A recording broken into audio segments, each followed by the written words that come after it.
find it, the rainbow connection, the lovers, the dreamers, and me.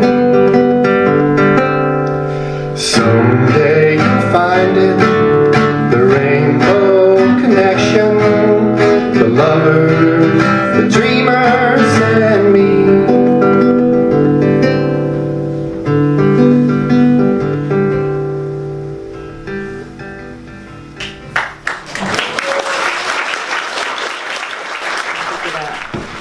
All right, I'm going to pick a card out that I didn't get ready, but it'll just be a minute or less. Let me take this one.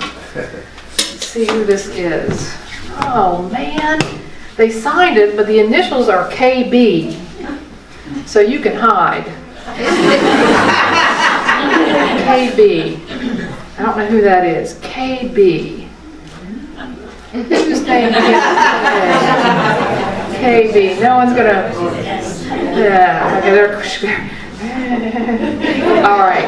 This person. We filled out these cards last year, and actually, the boards decided that had a great idea. We're going to fill out new cards this year, this coming year, to answer a little bit different question, because these questions were asked in our first year here in this spiritual home at Winston Boulevard with Hope Recovery Church, and. So we're going to expand that a little bit, and we're going to come up with some questions. Actually, Jessica and who else was going to work on that? Jessica and Amy, I think, are going to work on that, coming up with some new questions that you can share your responses to, and then I'll do the same on Sunday. What do you want this place to be in your life and for others? A church home. How do you want it to feel? Spiritual. And how will you bless this space? I will assist with recovery. You know, because Meg's church is all called Hope Recovery. And so there are a lot of people in recovery that are coming through here. And Meg's byline for her church is, and isn't everybody recovering from something? Yes, I agree. I agree. That's the way it is. So thank you for the person who filled that out. Well, let's take a moment and take a deep breath in and out and settle into our chair, settle in to this space and time, and to simply bring all of our attention right here. Maybe you focus on your heart, maybe it's in your solar plexus, in the gut of you, to bring yourself within, whatever that means to you, to know that in that place is the place where there is peace regardless of what is happening around me, the place where I can connect with the divine itself, where I can feel the strength and the grace and the love that maybe I am yearning for in the outer. That place of abundance, that place of stillness, for it is there that I can hear divine guidance and wisdom. And I know that if it's true for me, that it's true for every other living being. And I know that wherever they find themselves in the world, in this place, that they too can connect with the divine that is their true nature and find whatever it is they need in that place. And for that, I am grateful, and so are we. Amen. When I rise, let me rise like a bird, joyfully.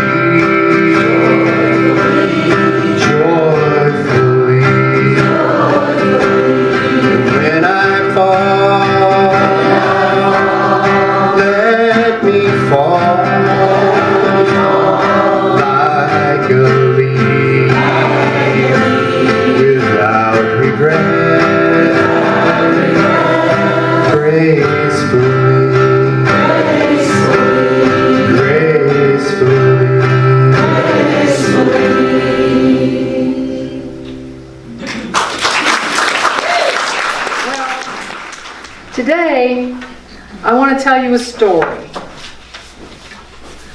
Gloria knows this story, but I thought it's summertime, you don't need any heavy spiritual stuff. I mean, really, it's summertime. Let's lighten it up a little bit. So I thought, well, why don't I tell a story? And Gloria Wright gave me this book a while back. It's been a couple of years, I think. It's called The Three Questions, and based on a short story by Leo Tolstoy, who was a Russian novelist and philosopher.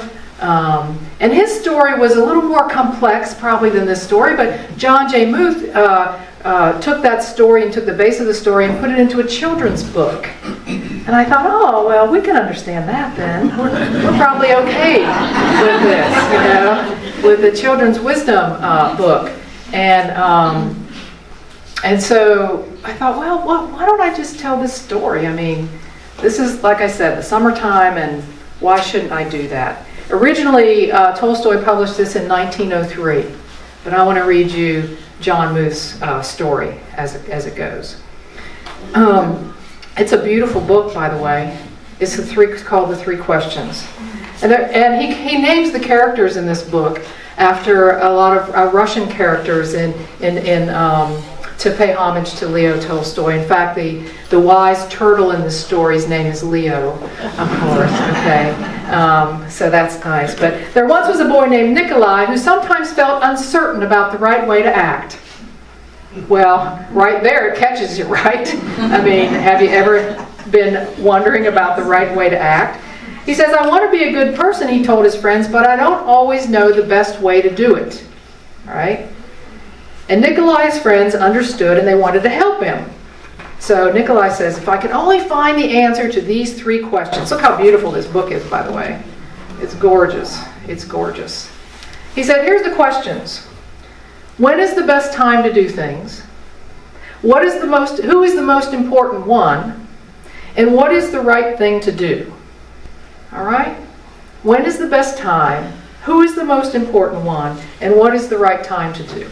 Well, Sonia, the egret, says this, or the heron, I'm sorry, says this to the first question about the best time to do things. To know the best time, she says, to do things, you must plan in advance.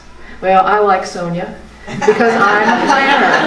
And I'm like, right on, Sonia. If you want to know the best time to do things, you need to have a plan. But the monkey, Gogol, who had been rooting around with some leaves to find something to eat, as monkeys will do, says, you will know when to do things if you watch and pay close attention. Right? And then Pushkin, the dog, who was just dozing off, rolls over and says, you can't pay attention to everything yourself. You need a pack to keep watch to help you decide what to do. For example, he says to Gogol, a coconut is about to fall on your head. You need more than one person, right? Well, Nikolai thought a moment, and he thought, none of that sounded quite right. And he said, well, let me see what they think about the second question. Who is the most important one? And of course, Sonia says, those who are closest to heaven, because that's where she is. That's her domain, right, up in the sky. Gogol says, after getting hit on the head with the coconut, that the most important one is the one who knows how to heal you from being sick. And Pushkin says, the dog says, those who make the rules, that's who is the most important one. Yeah. Poor Nikolai, he's all over the map, right?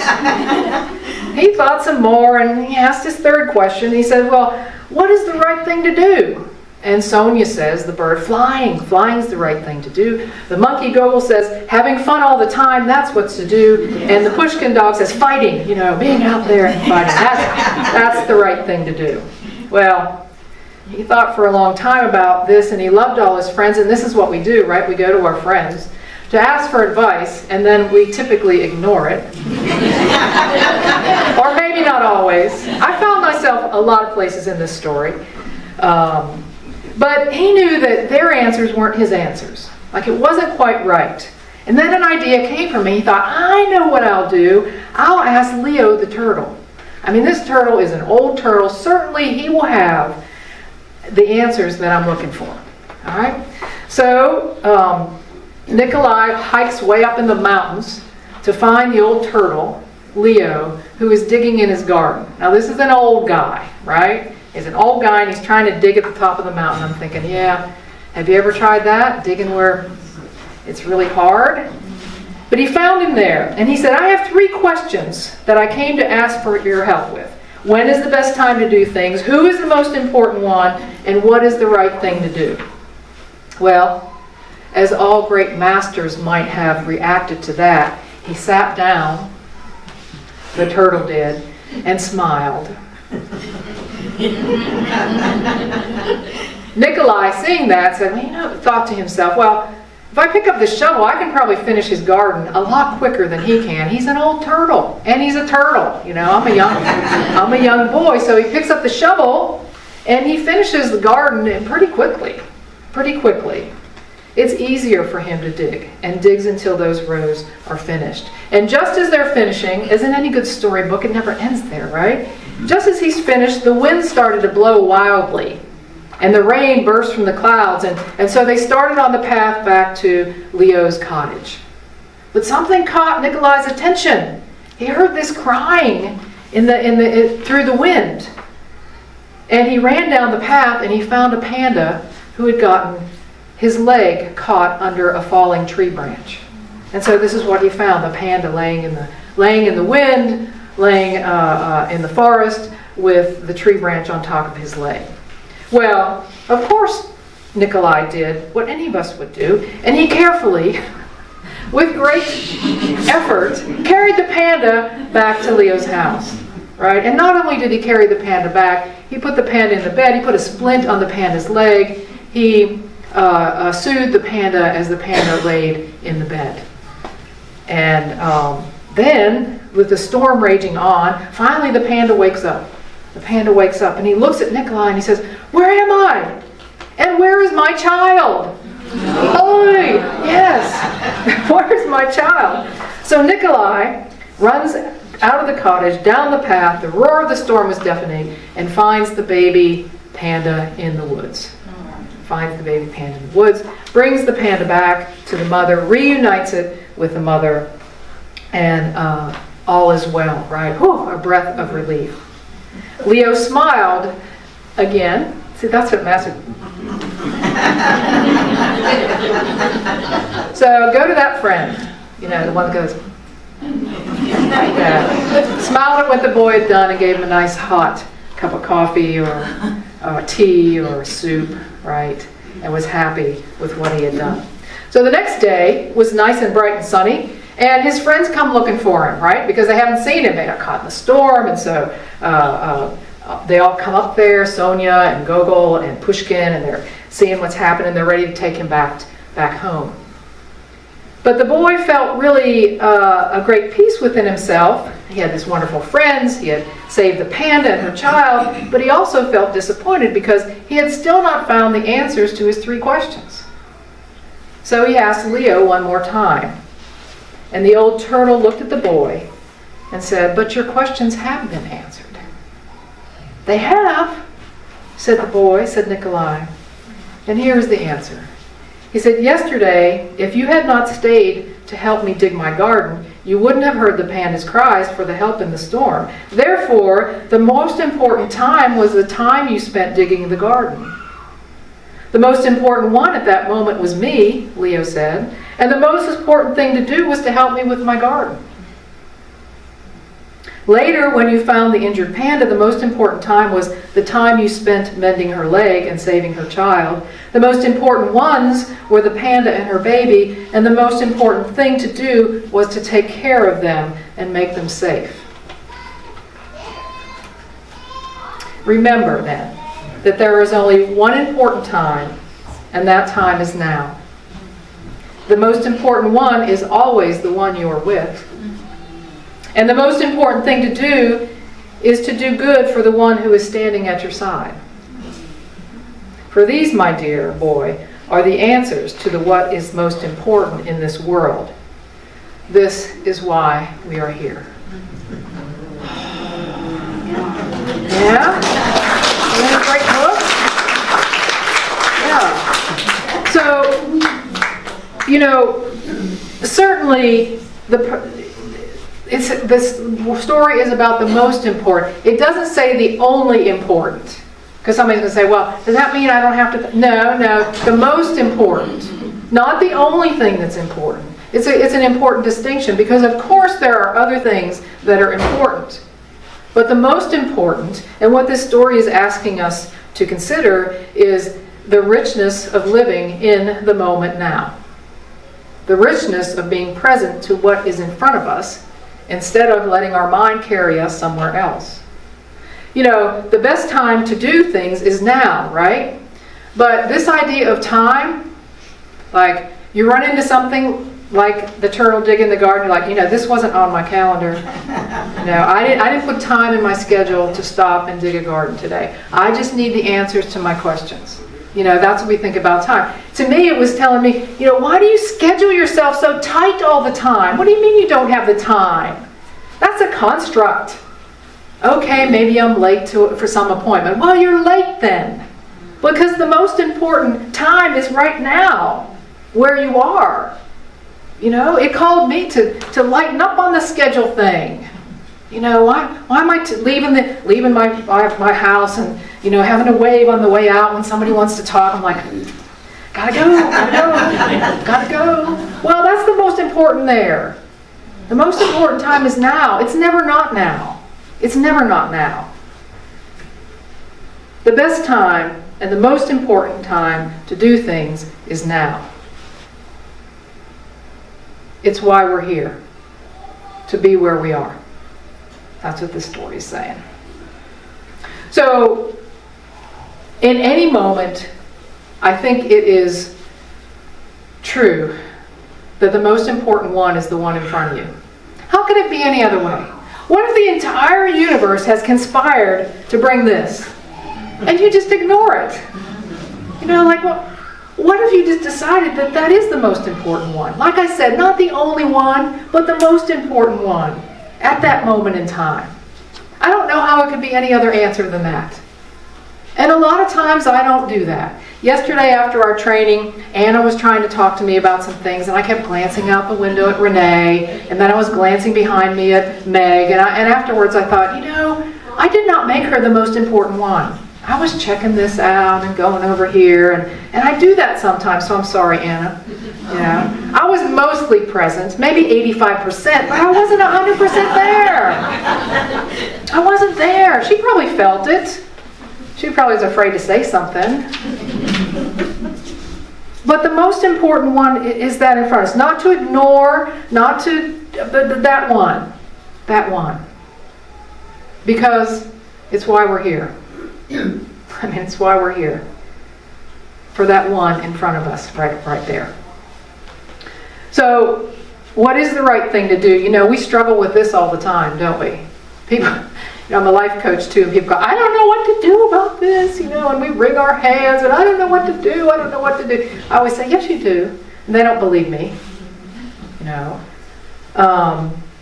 What is the right thing to do? I think it's the easiest and most simple yet profound instruction from this book is to simply to do good with whoever is standing beside you. You know, you can't do anything about the one over there or the one out there or what happened yesterday or what might happen tomorrow, but you can do good right where you are with the one you're with. We can do that. Like it's so simple that it's, to me it's so profound. That's it. There's not any complexity to this. And we're here to do good with those who walk right with us in this moment. That's why we're here. I mean, that's why we're here. That's what this story is telling. That's it. You think you're here for some great plan? Well, maybe, but in this moment here, it's right here. It's right here at Spiritual Soul Center at 3403 Winston Avenue in Wilmington, North Carolina. This is it. And you know what? I see the beauty of that every Sunday here. I see the beauty of it every Sunday. My friend Olivia, standing in the back, open the door, closing the door right now, because she doesn't want to get it too loud in here, and she wants to make sure we stay cool enough, right? And she always is focused on the new people coming in. If you are new here, she probably tried to approach you or had me try, you know, go see those people, they're new, right? Always right there. It's beautiful to see. Who's the most important? The newcomer that walks in the door. When's the most time? Like right now, in everything. And what can I do? The best good that I can do in the moment. She does it every Sunday. And so does people on the welcome team, and so do people in hospitality and everything. But it's a beautiful thing to see. Here's another person I notice that is beautiful to watch here, and that's Jeff. Jeff is not on any teams, right? But I'll tell you what, Jeff will hang out, he'll have coffee, he'll be talking to people in a group, and then he'll hang out and he'll lift the chairs onto the sleds, and it never fails that when he's doing that, I'll go over to him and he'll give me this big bear hug. You know, the most important thing for him to do is to be right where he is, and he does it so beautifully. It's amazing. And he's not the only one. But those are the two examples that I wanted to bring to your attention. It's beautiful when we're there, you know. So hang out here a little while. Oh, I know, some of you are like, you know, it's too much. It's too much energy in here. I'm an introvert. It's not what I can take. That's a, you know, it's not like, oh, come. But hang out a little while. There's someone here that's waiting for you. Or wants to hear something from you. Because this is the most important place for you to be. Because you're here. You know, not because I said so, because you chose to be here. So what is it there? This is it. This is why we're here. And not here. This is why we are incarnated. To be right here with each other. Yeah? To be present. To be gloriously present. As best we can. Even when we only get it 85% right, Hannah. Sorry about that. You know. There are no small things. Or maybe they're all small things, but they are all extremely and exquisitely important. However you want to look at it. So, when is the best time? Now. Who is the most important one? Who's ever in front of you. What is the right thing to do? Good for whoever is walking with you. That's it.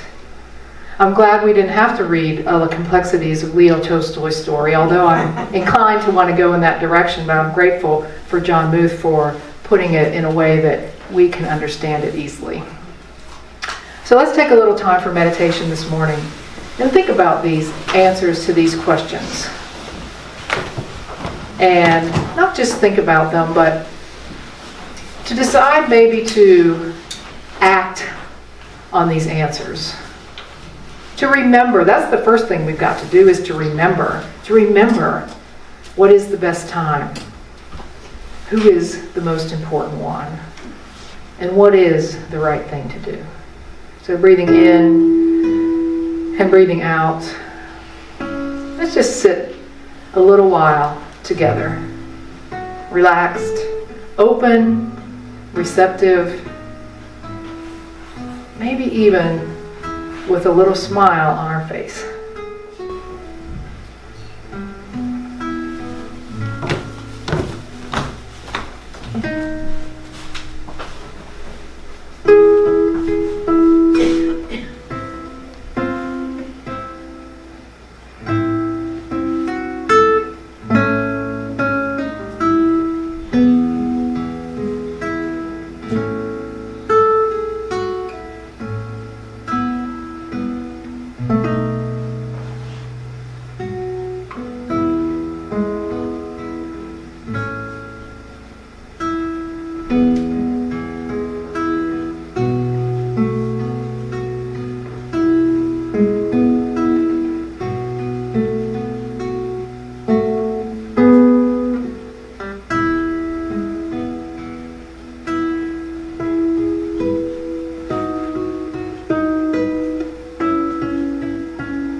in a persistent state of awareness. By seeing the unfolding of God in everyone you encounter, you'll come to be more like God, more like the divine, more like your nature, your divine nature. The unfolding, the unwinding of eternity in the exquisite moment of what is. Amen. Singing and dancing, well, I'm singing and dancing with my mind. Stayed on freedom, well, I'm singing and dancing with my mind. Stayed on freedom, well, I'm singing and dancing with my mind. Stayed on freedom, hallelujah, hallelujah, hallelujah. Well, I woke up this morning with my mind. Stayed on freedom, well, I woke up this morning with my mind. Stayed on freedom, well, I woke up this morning with my mind. Stayed on freedom, hallelujah, hallelujah, hallelujah.